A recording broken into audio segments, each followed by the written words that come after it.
আমি bear Grylls পৃথিবীর সবচেয়ে ভয়ঙ্কর জায়গাগুলোতে যাই আপনাদের দেখাতে যে কিভাবে বেঁচে ফিরতে হয়। আমি সারা পৃথিবী ঘুরেছি, এমন জায়গার মোকাবিলা করেছি যেখানে বাঁচার সঠিক রাস্তা জানা না থাকলে আপনি একদিনও টিকে থাকতে পারবেন না। এবার আমি এসেছি রাশিয়ার সীমান্তে, পূর্ব ইউরোপের জর্জিয়ার পাহাড়ের ওপর। ওকে, যাওয়া যাক। এটা একটা ছোট্ট দেশ, কিন্তু এখানে অনেক ফাঁকা জমি। আমি এখন মাঝপথে। এখানে বাঁচতে গেলে আমাকে শকুনির মতো ভাবতে হবে। আমার গা গুলিয়ে উঠছে। এখানে আমি যা পাবো তাই দিয়ে চালিয়ে নিতে হবে। এটা একটা অর্ধেক তৈরি পাখির ভ্রূণ মনে হচ্ছে।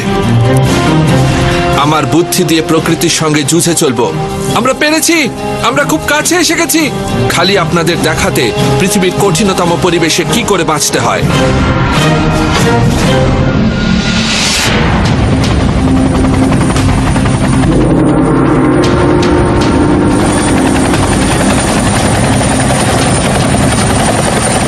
আমরা সীমান্ত রেখার দিকে চলেছি, মানে রাশিয়া আর জর্জিয়ার মধ্যে।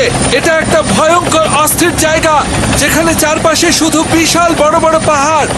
এই তো গতকালই এখানে একটা সর্বনাশা বরফের ধস নেমেছিল। তাই জর্জিয়ায় যেতে হলে নিজের দায়িত্বে যাবেন। বৃহৎ ককেশাস পর্বতশ্রেণী প্রায় ১,৫০০ কিলোমিটার লম্বা, কৃষ্ণ সাগর থেকে ক্যাসপিয়ান অবধি। এই পর্বতশ্রেণীর প্রায় ৯৬৬ কিলোমিটার রয়েছে জর্জিয়াতে। ২০ বছর আগে এটা আগেকার সোভিয়েত ইউনিয়ন থেকে বেরিয়ে আসে, কিন্তু এখনো দুদেশের সম্পর্কে প্রচন্ড চাপ রয়েছে। বরফের অবস্থা থেকে পাইলট এখানে নামার ব্যাপারে বেশ ভয়ে আছেন, তাই উনি যতদূর সম্ভব আমায় নিয়ে যাবেন। বাকিটা আমার দায়িত্ব। এই বসন্তকালে উঁচু পাহাড় খুব মারাত্মক ব্যাপার। বরফ এখানে ক্রমাগত গলে আর জমে ওঠে, এর ফলে ধস নামার ভীষণ ভয় থাকে। 10 সেকেন্ড। এবার যেতে হবে। আমার নামার জায়গার ওপরে পাইলট বেশিক্ষণ দাঁড়াতে পারবে না। আমরা ঠিক করেছি হেলিকপ্টারের পেছন দিয়ে আমি একটা স্নো মোবাইল নিয়ে নেমে যাব। কাজটা বিপজ্জনক, কিন্তু আবহাওয়া পাল্টাবার আগেই তাড়াতাড়ি পাহাড় ডিঙিয়ে এগোতে পারবো।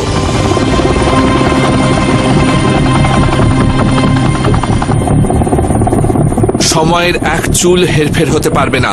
পাইলটের দক্ষতাই আমার ভরসা। এবার আমরা থামবো, যাও। যাওয়া যাক। হেলিকপ্টারটা আমায় চূড়োর খুব কাছে নামিয়েছে। আমাকে এবার এই ঢালটা পেরিয়ে অপরের উপত্যকায় পৌঁছতে হবে। তুষার ঝড়ের মাঝখানে পড়লে খুব বিপদ। আমাদের এবার পাহাড়ের ভেতর ঢুকে পড়তে হবে। আকাশে একরাশ মেঘ দেখা দিচ্ছে। এখানকার পরিস্থিতিতে আমাকে স্নো মোবাইলটা পূর্ণ শক্তিতে চালাতে হচ্ছে, তাতে আমি খারাপ আবহাওয়ার থেকে এগিয়ে থাকছি।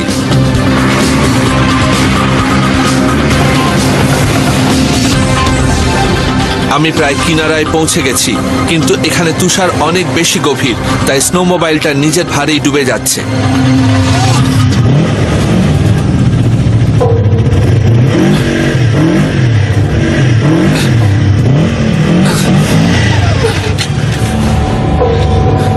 এটা এই গভীর তুষারে একদম বসে গেছে। এখানে তুষার একদম পরিজের মতো হয়ে আছে। না, এটা নড়াতে পারবো না। এখান থেকে তাহলে পায়ে হাঁটতে হবে। বেশ। এখানে তাপমাত্রা হিমাঙ্কের প্রায় ১.৫ ডিগ্রি নিচে, আর যত মেঘ আসবে ঠান্ডা তত বাড়বে।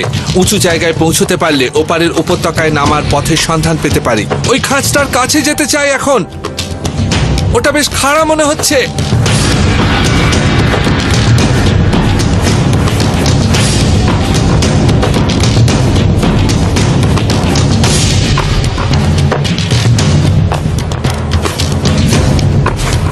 আমি নিশ্চিত যে আমি ১০,০০০ ফুট ওপরে সোজা নেমে এসেছি। মানিয়ে নেওয়ার সময় পাইনি। এখন বেশ টের পাচ্ছি। এবার ওই মাথাটার দিকে এগোতে হবে। এইরকম উচ্চতায় অক্সিজেনের অণু বাতাসে কম থাকে, তাই অক্সিজেন পেশিতে পৌঁছতে আপনার ফুসফুসদের অনেক বেশি খাটতে হয়। ১০,০০০ ফুটে প্রতি নিঃশ্বাসে অক্সিজেন প্রায় শতকরা ৪০ ভাগ কম থাকে। এটাই যথেষ্ট খারাপ। তার ওপর ওই খারাপ আবহাওয়ার যাবার নাম নেই। ওই দেখুন, সূর্যটা দেখছেন? কেমন যেন খালি একটা আভার মতো দেখাচ্ছে। আর চারপাশে ঝড়ের মেঘের স্তর জমে রয়েছে। এই মেঘের স্তর আবহাওয়া বদলাতে সাহায্য করে। এর মধ্যে খারাপ আবহাওয়া এদিকে এগিয়ে আসছে। আর দেখুন, যা ভেবেছি নিচের দিকে তাকালে দেখতে পাবেন সব পুঞ্জ মেঘে ভরে আছে, ওগুলো খুব খারাপ। আর কখনো কখনো এই মেঘের স্তর আর পুঞ্জ মেঘের মধ্যে ফারাকটা মাত্র 4 ঘন্টার হয়। আমি জানি এই পর্বত শ্রেণী পূব থেকে পশ্চিমে ছড়িয়ে আছে, কিন্তু আমি যেতে চাই দক্ষিণ পশ্চিমে নিচে নেমে পাহাড় থেকে বেরিয়ে কৃষ্ণ সাগরের দিকে। সেখানেই লোকজনের দেখা পাওয়ার সম্ভাবনা বেশি। এবার তাহলে যাওয়া যাক।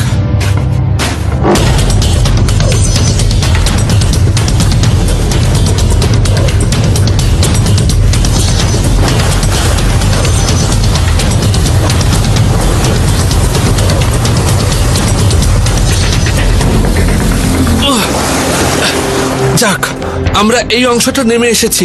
এইখানে চারপাশে তাকালে দেখতে পাবেন ধসের চিহ্ন। ধস নামলে এখানে থাকা একদম সমীচীন নয়। অতএব চলুন।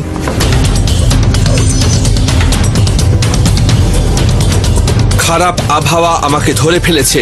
মেঘের দিগন্ত রেখা ঢেকে ফেলেছে, সবকিছু একেবারে মুছে গেছে। এই অবস্থায় দিক ঠিক করা সত্যি খুব কঠিন, বুঝলেন? আপনি বুঝবেন না আপনার সামনে পাহাড় না মেঘ। আর এই রকম সম্পূর্ণ সাদা পাহাড়ে আটকে পড়া খুব বিপদের। আপনার আশপাশ সম্বন্ধে ধারণা হারিয়ে যায়। আমি এক সৈনিকের কথা জানি যে সুমেরুতে স্কি করছিল। তার মনে হয় সে এক জায়গায় দাঁড়িয়ে আছে, বোঝেনি সে আসলে এগোচ্ছিল, আর একটা কার্নিশের ধার দিয়ে সে পড়ে যায়। ভাগ্য ভালো বলে সে বেঁচে যায়, কিন্তু এই সব সাদা হলে এরকম তালকানা বোধ হয়।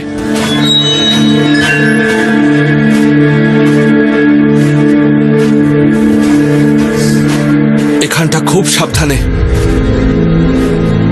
কারণ আমি দেখতে পাচ্ছি না যে এটার নিচে কি আছে। পাহাড়ে ভুল করলে সতর্কতার দিকে করা ভালো। আমরা এখন একটা বরফের খোঁটা বানাবো, একটা বিশাল আকৃতির। এইরকম একটা অর্ধচক্র বানাবো, অন্তত 1 ফুট গভীর। এবার আমার এই দড়িটা এতে বাঁধবো, যাতে আমি দড়িটা ধরে নামতে পারি। এরকম নরম তুষারে খোঁটাটা অন্তত 10 ফুট চওড়া হওয়া উচিত। এটা আপনার ওজনের বহুগুণ বেশি বইতে পারে। এগুলো খুব পোক্ত হয়, মিলিটারিরা বহু বছর ধরে এগুলো ব্যবহার করছে। এবার নামা যাক। এখানে পা ঠুকে ঠুকে ধাপ কাটতে হবে, যাতে দড়ির টানটা আমার নামার কাজে লাগে। বেশ, এই শেষটুকু আমাকে নামতে হবে কোনো দড়ি ছাড়াই। এই অংশটা কিন্তু খুব বিপজ্জনক। খুব দৃঢ় পায়ে এগোবেন, নিজের নিয়ন্ত্রণ রাখবেন। দেখবেন পাহাড় যেন আপনাকে নিয়ন্ত্রণ না করে। পাহাড়ে কখনো তাড়াহুড়ো করবেন না, তাতে তাড়াতাড়ি নামা যায় না, অন্তত নিরাপদে নয়। এইবার এটার নিচে যাব। সব ঠিক আছে, আমার কাছে চলে আসুন। এরকম বেরিয়ে থাকা পাথর যেন একটা নিরাপত্তা বলয়। এখানে একটু দম নিয়ে নিজের অবস্থাটা বুঝতে পারেন। বেশ, ঠিক আছে, এগোন এগোন। এই তো, এগিয়ে আসুন আসুন। এবার চট করে 2 মিনিট বিশ্রাম নিয়ে নিন।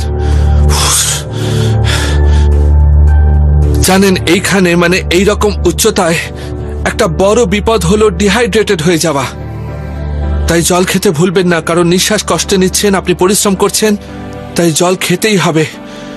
আপনার সবসময় ইচ্ছা হবে খানিকটা বরফ খেয়ে নেওয়ার, কিন্তু তাতে আপনার মুখে ফোসকা পড়তে পারে, আর এটা আপনার শরীরের তাপ কমিয়ে দেবে। তাই এটা গলিয়ে খাওয়াই সবচেয়ে ভালো।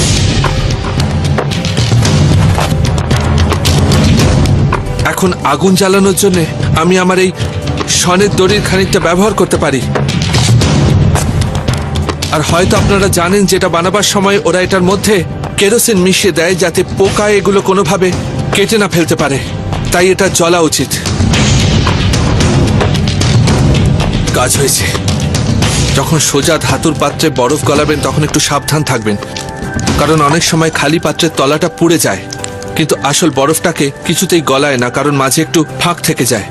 তাই একটু জল ঢেলে দেওয়াটাই বুদ্ধিমানের কাজ, যাতে বরফটা গলতে শুরু করে। আপনার হয়তো মনে হবে না আপনার শরীর ক্রমাগত ডিহাইড্রেটেড হয়ে যাচ্ছে, ঠিক যেভাবে গরম আর আর্দ্র জায়গায় হয়। তাই যথাসম্ভব পানীয় নেওয়া দরকার। হয়ে গেছে, এবার এটা গলে গেছে। এ একটা বিস্ময় যে 1 মগ বরফ গলে কতটুকু জল পাওয়া যায়। কারণ তুষারে অনেক হাওয়া মিশে থাকে, যেটা তাপ আটকাতে ভালো কাজে লাগে। কিন্তু গলাতে গেলে খুব একটা সুবিধা হয় না। তবু কিছু না পাওয়ার থেকে তো এটা ভালো। পাহাড়ে টিকে থাকা কঠিন যদি না আপনার কাছে ঠিক জিনিস থাকে, আর এটা তার উদাহরণ। তাই আপনাকে সুযোগ সন্ধানী হতে হবে, আর জলের ব্যবস্থাও করে রাখতে হবে। এটা বেশ ভালোই। এখানে জল পাওয়া কঠিন, কিন্তু তার চেয়েও কঠিন খাবার খুঁজে পাওয়া।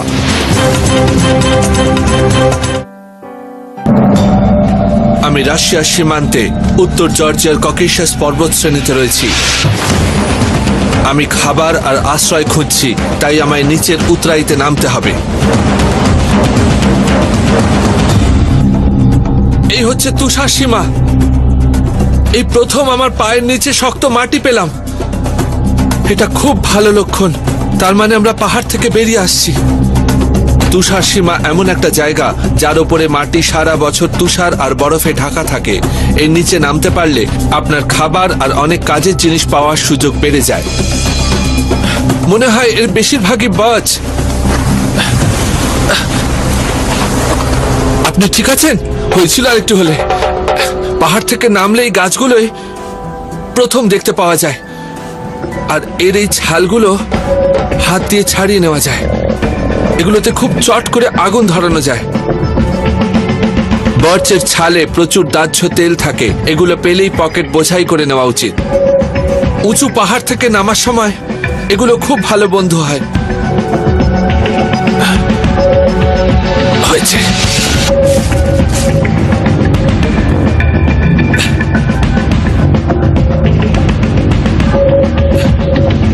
এই দেখুন, এটাকে ধস এসে ধাক্কা মেরেছে, একদম গোড়া থেকে ভেঙে পড়েছে। আর এগুলো সব উইলো আর বার্চ সব একদম পিষে গেছে যখন এখানে ধস নেমেছিল। আবার নামতে পারে।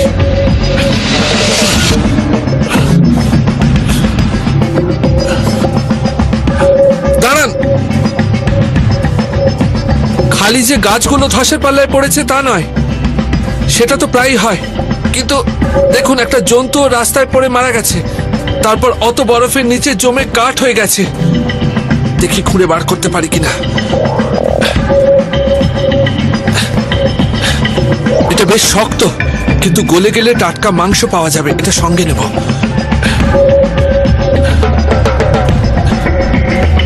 ভালোই পেলাম। আমি তুষার সীমার নিচে, কিন্তু সামনে পাহাড়ের ধারটা একেবারে খসে গেছে। এরকম একটা ধস যখন এখান দিয়ে নামে, ধারে সব জমিটা সঙ্গে টেনে নিয়ে যায়। ওখানে আটকা পড়লে আপনাকেও টেনে নিয়ে যাবে। আমরা এখান দিয়ে নামার চেষ্টা করব, কিন্তু এটা বেশ খাড়া। ওকে,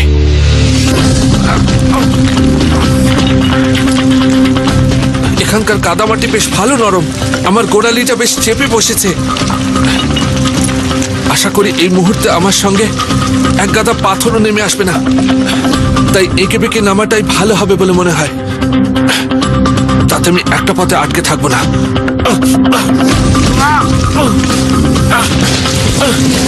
কায়দা করতে হবে, কিন্তু মুশকিল এটাই, যদি থামা আর চলা সামলাতে না পারি তাহলে কিন্তু সত্যি পৃথিবীর কোনো কায়দাই কাজে আসবে না। তাই সহজাত বুদ্ধি চাই। মনে সন্দেহ থাকলে চিত হয়ে নামা উচিত।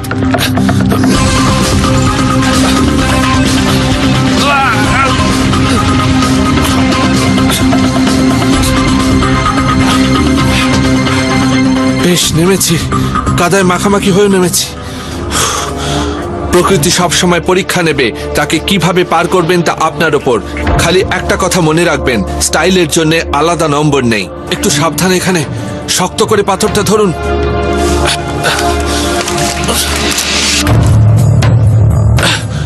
ওই দেখুন, নদীটা পাওয়া গেছে ওই নিচের উপত্যকায়, আর ওখানেই আমরা যেতে চাই। ওই নিচে এখান থেকে খুব খাড়া নেমে গেছে মনে হচ্ছে। তবে আমি এই দড়িটা ধরে মাঝামাঝি ওই চাতালটায় নামতে পারি। এই খাড়াইটা এত উঁচু যে আমার দড়ি পুরোটা পৌঁছবে না, কিন্তু মাল্টি র্যাপেলিং করে নামবো। আমাকে খালি দেখতে হবে যাতে দড়িটা ফিরে পাই, আর নামার পথে দড়ি বাঁধার ভালো জায়গা পাই। আমি এটা উঁচু করে বাঁধতে চাই, তাতে করে পরে এটা ফেরত পেতে সুবিধা হবে। এতে সোজা দেখতে পাবো। পাহাড়ের ওপাশটায় আড়াল হবে না। ককেশাস পর্বতশ্রেণী তৈরি হয়েছিল যখন আরব আর ইউরোপের টেকটনিক প্লেট কোটি বছর আগে ধাক্কা খেয়েছিল। এবার সাবধানে নামতে হবে।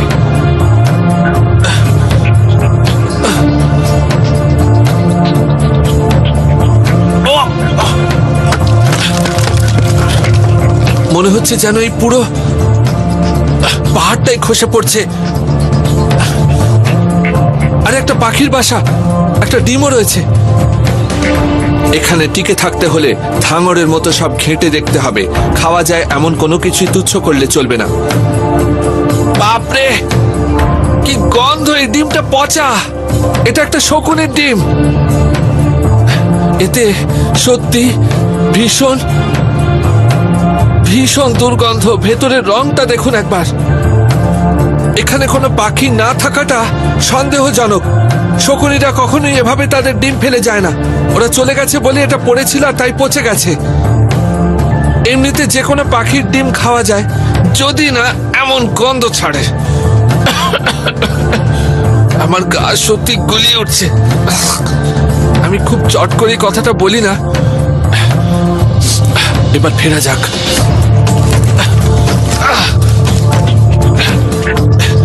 এবার এটা আরেকবার এখানে বাঁধবো, তাহলে সোজা নিচে পৌঁছে যাব।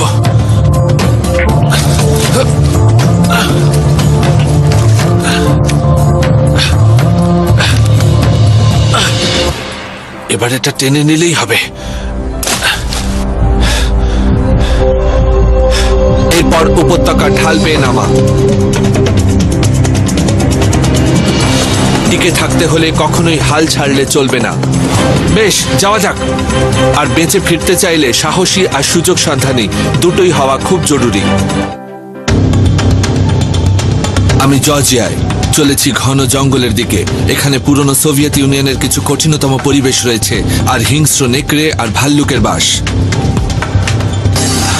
আমি এখন জঙ্গলের ভেতর ঢুকে পড়েছি, কিন্তু এই পাহাড়গুলোর দিকে তাকালে এখনো মনে হচ্ছে কি বিশাল। আর যখন এই জায়গাটা দেখছি তখন চারপাশে প্রাণের ছোঁয়া। এখানেই বুঝলেন যত জন্তুরা থাকে। এখানে জল আছে, আবহাওয়ার প্রকোপ থেকে রক্ষার ব্যবস্থা আছে। এগুলো দেখে মনে হচ্ছে এখানে টিকে থাকতে পারবো। এখানে খুব ভালো শিকার পাওয়া যাবে। আমার পক্ষে সেটা ভালো খবর, কিন্তু খারাপ খবর এই যেখানে আমি একমাত্র শিকারী নই। দেখুন, এটা মাংসাশী প্রাণীর পৃষ্ঠা। এখানে মাত্র দু ধরনের মাংসাশী প্রাণী থাকে, ভাল্লুক আর নেকড়ে। এটা ভাল্লুকের নয়। দেখুন ধারগুলো কেমন সরু হয়ে গেছে। দেখলে আপনি আন্দাজ পাবেন এ কি খেয়েছিল। এই যে এত লোম, বোধহয় ভেড়া হবে কিংবা ছাগলের লোম। এর থেকে জানতে পারছি যে এখানে নেকড়ে আছেই আছে, আর ওরা আমার থেকে বেশি বুদ্ধি ধরে। আমি ওদের দেখতে পাওয়ার অনেক আগে থেকে ওরা আমার উপর নজর রাখতে পারে।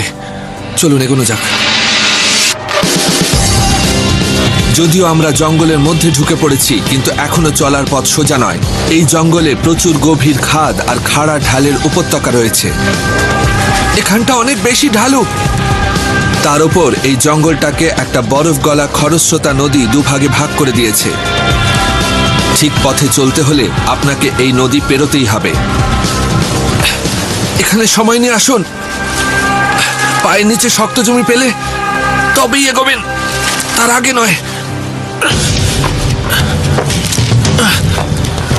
আমরা এই ডালটা ধরে নামবো, ঠিক আছে?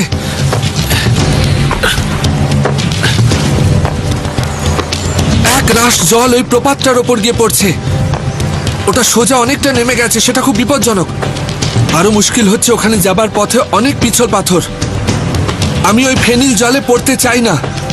ওটা বরফ গলা ঠান্ডা হবে, তাই ওপারে যাবার আরেকটা রাস্তা দেখতে হবে। গত বছরই একজন অভিজ্ঞ পর্বতারোহী জর্জিয়ার এইরকম এক খরস্রোতা পাহাড়ি নদী পার হচ্ছিলেন। তিনি পা ফসকে পড়ে যান আর জলের তোড়ে পাথরের গায়ে চেপে গিয়ে আর তিনি ওঠেননি। এই নদীগুলো দেখলে মনে হয় পার হওয়া সোজা, কিন্তু এগুলো ভীষণ শক্তিশালী, তাই এদের সমঝে চলাই উচিত। ওখানে একটা চাতাল আছে।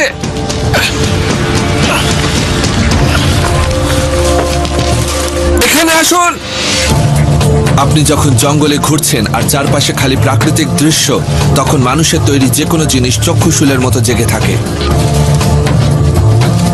এটা খুব পুরনো, পুরনো দেখতে পুলির ব্যবস্থা আর একটা বালতিও আছে। জানেন, পাহাড়ের অধিবাসীরা এগুলো প্রায় ব্যবহার করতো জিনিস ফেরি করার জন্য। এই তারগুলো দেখুন, বেশ ভালোই আছে, ভালোই কাজ করবে মনে হয়। দেখি যদি পার হওয়ার জন্য একটা জিপ লাইন বানাতে পারি। এই পুরনো পুলির দড়িটা খুব আলগা, তাই ঝুলে আছে, কিন্তু আমি সেটা নিজের কাজে লাগাতে পারি। এটা বাতিল করলাম। আলগা দড়ি আমার গতিবেগ কমাবে, কিন্তু আমি জানি না কত দূর যেতে পারবো। কি জানেন, এরকম একটা দড়ি দিয়ে চটজলদি একটা ঝোলা বানাতে পারি খুব সহজেই। এর জন্য একটা 3 ফেটটা বো লাইন বানাবো, মানে ধনুক ফাঁসের মতো, 2টো পায়ের জন্য আর একটা বুকের জন্য। এই ধরনের বো লাইন ঝোলা পাহাড়ে উদ্ধারকারীরা ব্যবহার করে থাকেন, কারণ এটা সহজে আর তাড়াতাড়ি বানানো যায়। একটা ফাঁস বানিয়েছি। এবার গর্ত থেকে খরগোশ বেরোলো, আমি এভাবেই মনে রাখি, গাছের চারপাশে ঘুরে আবার ফিরে গর্তে ঢুকে গেল। এবার আপনি এখানে সোজাসুজি পা গলিয়ে দিতে পারেন। এইটা আপনার ওপর দিকে আসবে, তারপর এই অংশটা আমরা এখানে বেঁধে ফেলবো, ব্যাস। আর এই বাকি দড়িটা এইভাবে গুটিয়ে নিয়ে রাক্সাকের মধ্যে ভরে দেব। এই রকম পরিবেশে আপনি কখনোই দড়ি কাটতে চাইবেন না, একমাত্র যদি আর কোনো রাস্তা না থাকে তবে